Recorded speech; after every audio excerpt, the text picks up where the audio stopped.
Coba deh, kalau saya sebut kata pemerintah, apa sih yang langsung kepikiran sama Anda? Mungkin gedung-gedung besar ya? Atau politisi yang lagi rame di berita?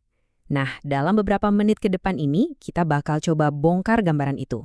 Kita mau lihat siapa sih orang-orang yang sebenarnya menjalankan negara ini? Yuk, kita mulai. Nah, ini dia. Kayaknya kita semua kenal sama gambaran ini kan? Stereotip si pegawai pemerintah yang, ya gitu deh, males. Sosok birokrat yang kerjanya cuma mindahin kertas, kejebak birokrasi yang ribet, dan ujung-ujungnya malah jadi penghambat, bukan penolong. Ini kan karikatur yang gampang banget kita temuin, dan sering banget kita dengar. Tapi, gimana kalau gambaran itu keliru? Gimana kalau dibalik semua stereotip itu, ternyata ada orang-orang yang luar biasa, orang-orang yang melakukan pekerjaan yang super penting buat kita semua. Oke, sekarang coba kita singkirin dulu karikatur tadi, dan kita kenalan sama orang-orang yang nyata, yang menjadi wajah pemerintah kita. Oke, pertama-tama kita mulai dari para pemecah masalah.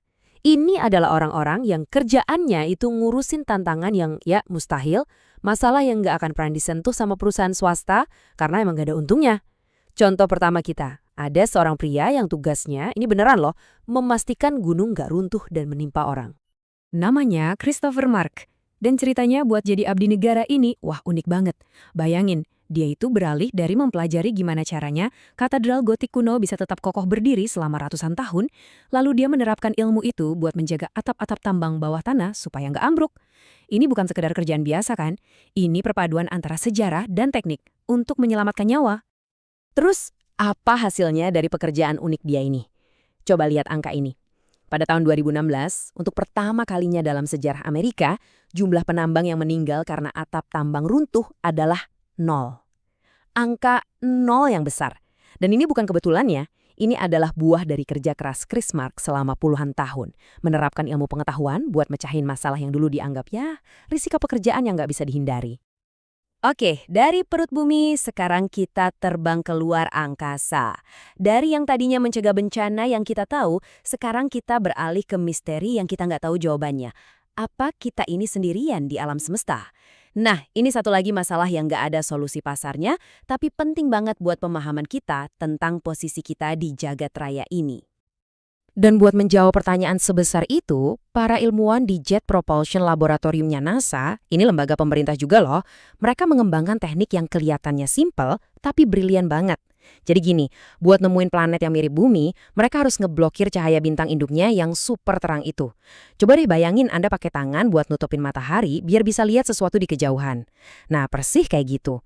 Teknik inilah yang disebut supresi cahaya bintang, dan ini yang bikin kita selangkah lebih dekat buat nemuin jawabannya.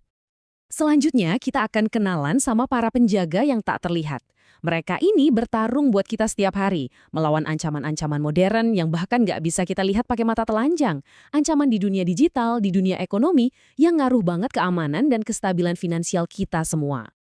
Kenalan yuk, ini Jarod Koopman. Penampilannya mungkin kayak akuntan biasa, tapi hobinya jiu-jitsu. Dan dia ini memimpin satu unit kecil kejahatan siber di IRS. Apa kerjaan timnya? Mereka pakai keahlian forensik keuangan buat ngelacak uang digital, uang yang dipakai teroris, pedagang manusia, dan penipu yang mereka kira nggak bisa dilacak. Jadi, Koopman ini ibaratnya lagi main jiu-jitsu finansial, pakai kekuatan lawan buat menjatuhkan mereka sendiri. Jadi, seberapa efektif jiu-jitsu finansial ini? Dampaknya, 12 miliar dolar. Tim kecilnya Koopman berhasil mengembalikan uang sebanyak itu. Dan ini bukan cuma angka di atas kertas ya.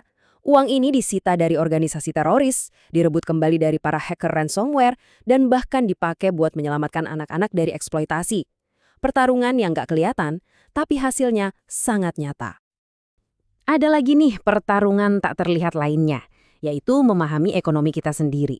Biro Statistik Tenaga Kerja, mereka ini yang ngeluarin angka-angka penting seperti Indeks Harga Konsumen atau IHK, mungkin kedengarannya rumit.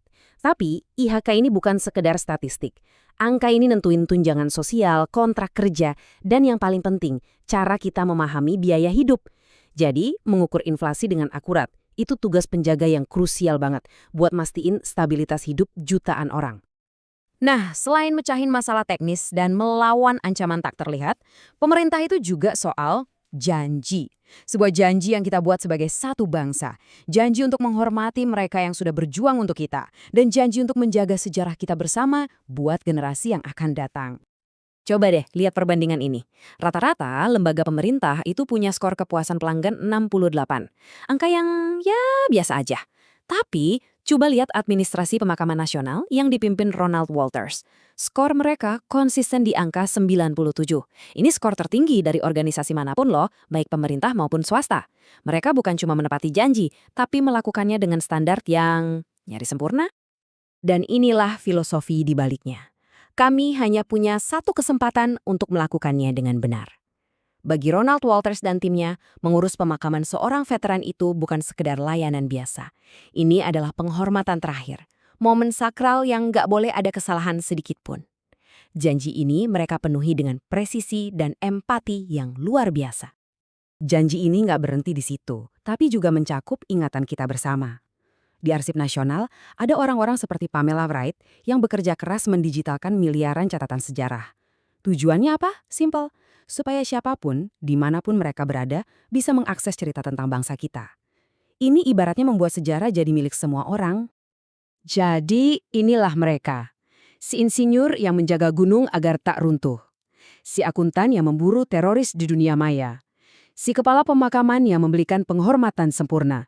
Si ilmuwan yang mencari dunia lain, si arsiparis yang menjaga memori kita, dan ribuan orang lainnya.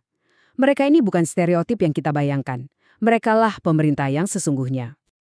Setelah mendengar semua kisah ini, kita jadi punya dua perasaan yang campur aduk.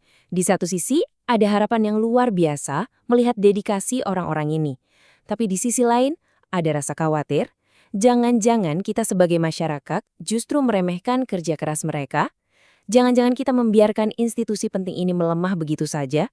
Jadi pertanyaannya bukan lagi siapa mereka, tapi sudahkah kita cukup menghargai mereka?